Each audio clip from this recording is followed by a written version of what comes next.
All right, Juliana. So, thank you for coming in today, guys. I think this kind of took a turn halfway through what we were going to work on. I thought it was going to be a lot of strength. Honestly, strength in those ankles, really good. Maybe found one move that we need to work on a lot, but really good strength. They're dynamic, good landing, good takeoff. She's obviously very, very confident on her feet and her toes, especially. So that's not the issue. The issue that I'm seeing that I think is causing the tarsal tunnel and any impingement issues is lack of dorsiflexion, lack of toes up motion, a lot of tightness in the Achilles. And then it's not even just those being tight. A lot of people will walk all day with those tight and don't cause issues. With her, it's they're tight, but also just such a strong propensity for living in so much plantar flexion, being on toes all the time, being so comfortable on toes and working on toes down, toes down, toes down, and never getting that return work for toes up. So I'm all for dance working on the toes down, but then at home we have to just reverse some of that out. So I got a few moves. I got 3 moves that are for the dorsiflexion work.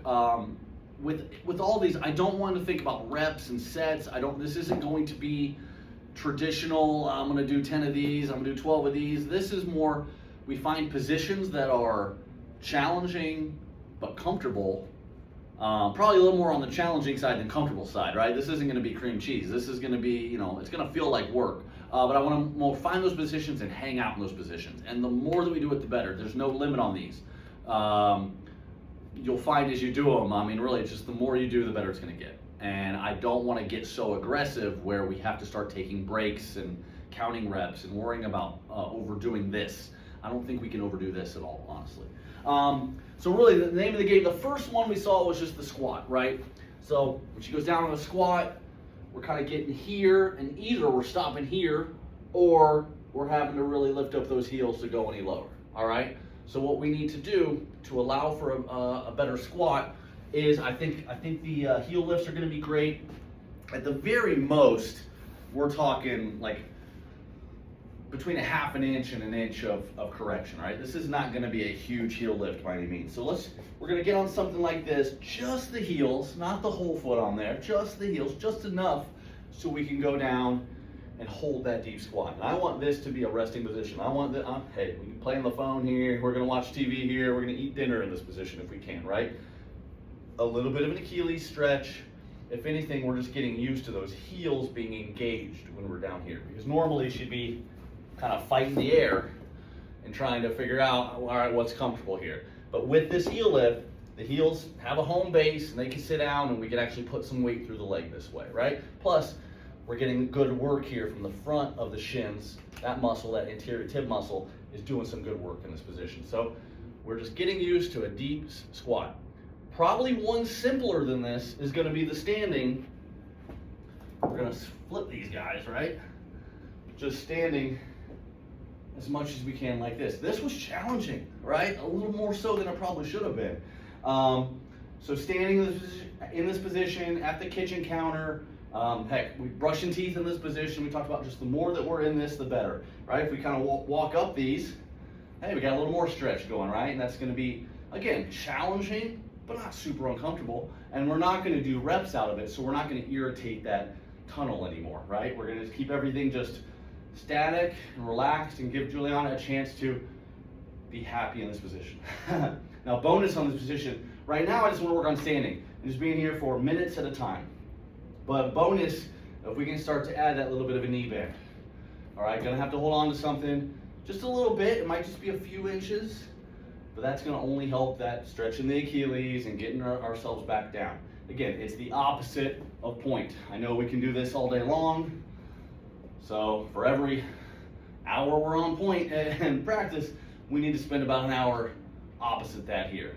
Maybe my numbers are a little off there, but honestly, I don't think I'm exaggerating by too much. So we have standing with our toes up on something, and that could be these, it could be sandals, it can be anything, a 2x4, it could be anything around the house. Toes up, standing. We have our squats with a little bit of heel help. All right, just working on just holding.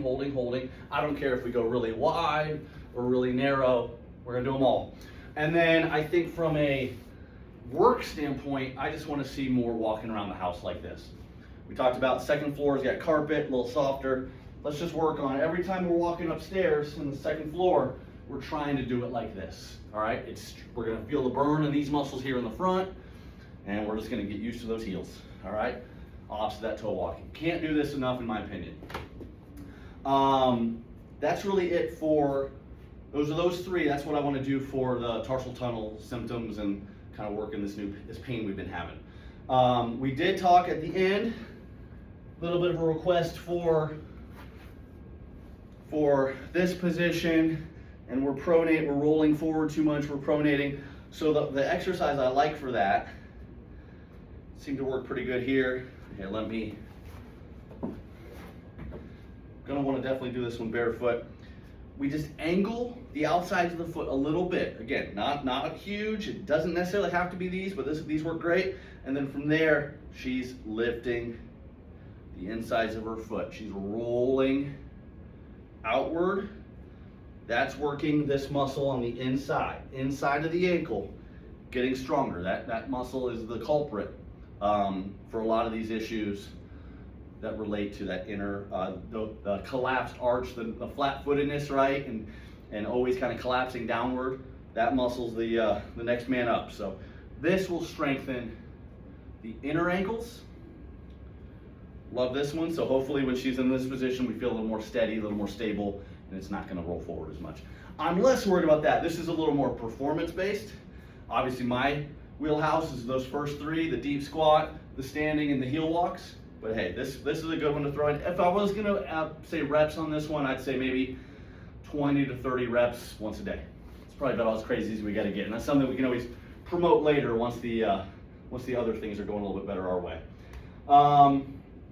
Again, and as far as dance and doing some of the band work and all that, my request for any dance instructors and doing band work, we did have a little bit of weakness on inversion, especially with the return, the eccentrics, just a little bit tough there, which is kind of what we're trying to do here. So I'd love to see some inversion work. And then also anything dorsiflexion, right? It's just not really, it doesn't come as natural to her.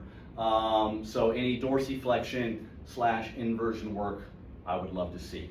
And then just a side note for Juliana, like we talked about, if you're just sitting and we kind of notice your natural is just for those toes just to be pointed like this, like crazy, just pull them up every once in a while.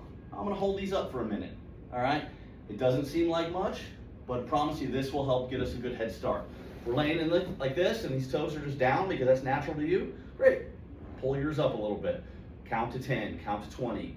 Hold it for as long, hold it till the commercial's over. Whatever you can do to help build up these front muscles. I think that will, these little things are gonna start stacking up and really add up for us. So again, it's not so much work. This isn't rehab. You don't need to, spend 20 minutes a day doing this stuff. Maybe in total we're getting to about 20 minutes, but it's gonna be a few minutes of this and a few minutes of heel walks and a few minutes of standing at the kitchen counter like this. And that'll all just kind of add up throughout the day. But we're not treating this like traditional sets and reps, if that's okay. I think that's all I had. I will see you guys in about 3 weeks. We'll catch up then and make sure this is going the right direction. All right, take care. Bye.